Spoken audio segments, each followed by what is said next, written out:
Are you serious? Are you serious? Everybody get some coffee and calm down. But Nikki Haley is not calming down.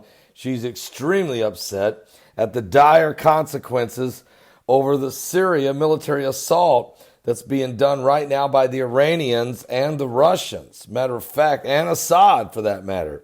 Here's what's going on.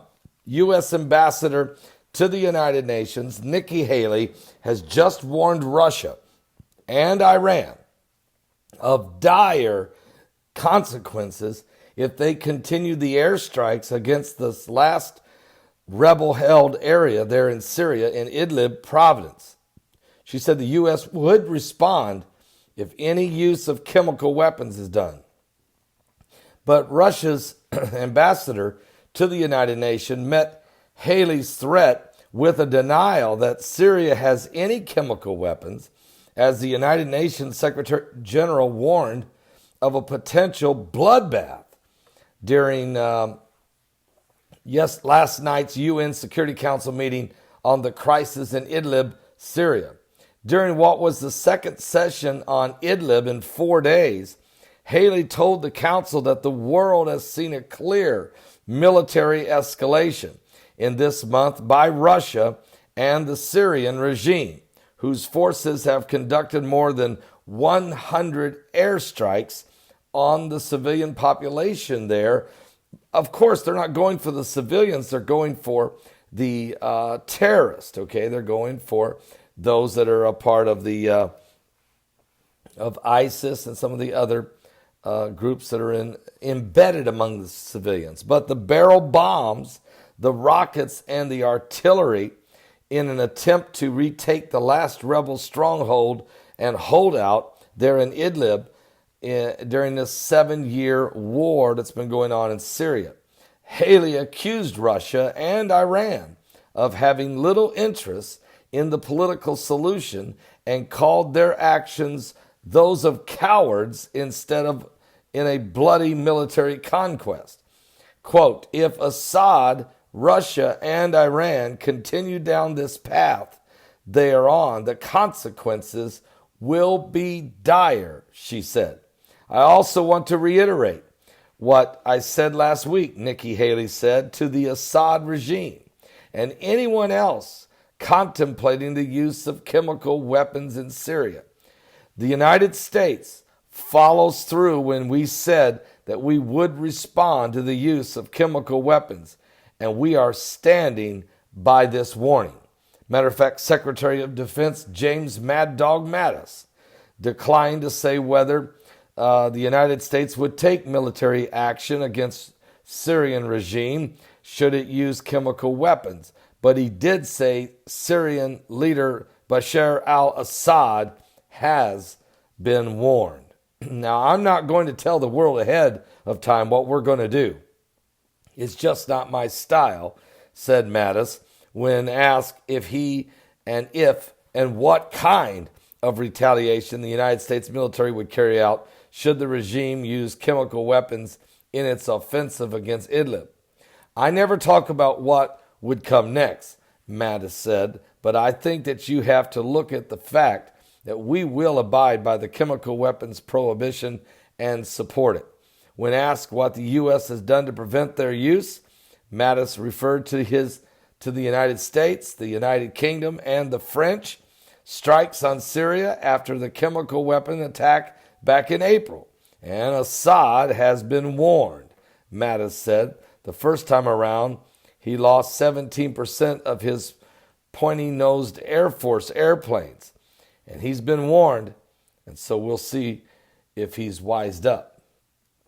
Now, this is becoming a humanitarian nightmare, and Mattis declined to confirm whether he has been in consultations with the United Kingdom or France on any of the military response so far, but the crisis in Idlib has the potential to unleash a humanitarian nightmare unlike any seen in the blood-soaked Syrian conflict. This Arab Spring has cost so many people their lives in Iraq, in Syria, in Yemen, in Tunisia, in Egypt, in Libya, in Yemen. I mean, it just doesn't end, okay?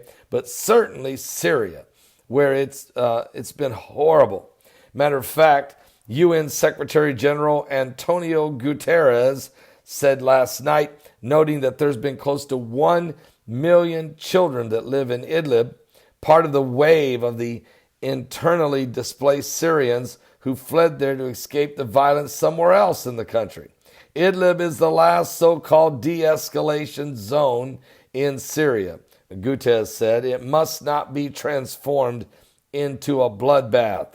The Russian and Syrian strikes have already displaced more than 30,000 people, and forces are targeting hospitals and other medical facilities. What?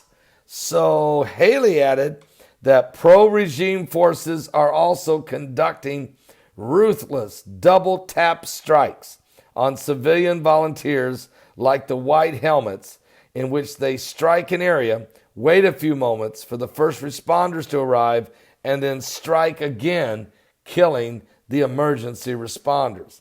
The United States is long past taking Russia and Iran at their word that they are generally interested in protecting the civilians of Idlib from further violence. Haley said, no matter what type of weapons or methods are used, the United States is strongly opposed of any escalation of violence in Idlib.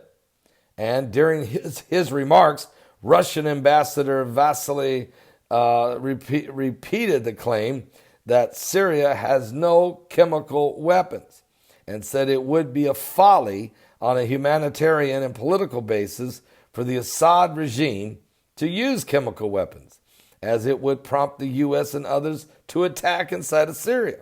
He also blamed the terrorists for forcing the government to move on Idlib, a claim rejected by the United States and other nations, which argue that Russia and Assad regime are using the label to justify their military offensives. Fighting terrorism does not absolve warning parties of their core obligations under international law, says Guterres, who directly appeals to Iran, to Russia, and to Turkey to spare no effort to protect the civilians, preserve basic services such as hospitals, ensure full respect for international humanitarian law. Notice here that the UN Secretary General brings up not only Russia and Iran, but he brings up Turkey. Notice those three nations are the main three that make up the Battle of Gog and Magog. And now, as I told you, they've been working together, they've been holding summits together, and they're all three in on this Idlib situation. Now, CNN reported last week that the United States officials have grown worried that an assault on Idlib could involve the use of chemical weapons if the rebels are able to slow regime advances. The Assad regime has moved armed helicopters closer to Idlib in recent weeks, according to two defense officials. The United States is concerned they could eventually be used to launch another chemical attack as well as conventional assaults. Now, Russian diplomats also summed up last week's summit among Russia, Turkey, and Iran as a major milestone in restoring peace and ensuring lasting settlement in Syria. The three countries had failed to reach an agreement for a ceasefire, however, prompting that Sweden and other nations to again warn of a humanitarian catastrophe should the Syrian government, backed by Russia, wage a military offensive on Idlib, where millions are at risk. Haley said the failed summit was another indication that Russia, Iran, and Syria are not interested in the political solution, telling the council that those parties have had every opportunity to demonstrate their credibility as constructive actors in Syria. Russia, Iran, and Assad are demolishing Idlib and asking us to call it peace. She said, we will know that the Assad regime and its enablers are serious about a political process for peace in Syria, not when they repeat their empty promises, but when they act. So obviously, Nikki Haley and the Trump administration very upset, sending a strong warning to Russia, to Iran, and to Assad of the dire consequences that they could face, and certainly the horrific loss of life and devastation to the city and Providence area of Idlib. Pray for peace, folks. We're seeing the Middle East is up in smoke, and it's not just the Middle Eastern nations fighting each other, but of course it's the United States and the Russians using proxies to square off at one another. It's an ugly world. It's a dangerous world. But it is the world we live in. It is the last days. The Bible said there would be wars and rumors of wars. Nations would rise against nation and kingdom against kingdom. We're in that day today. Give your life to Jesus Christ. He's coming soon. He's coming sooner than any of us would care to realize.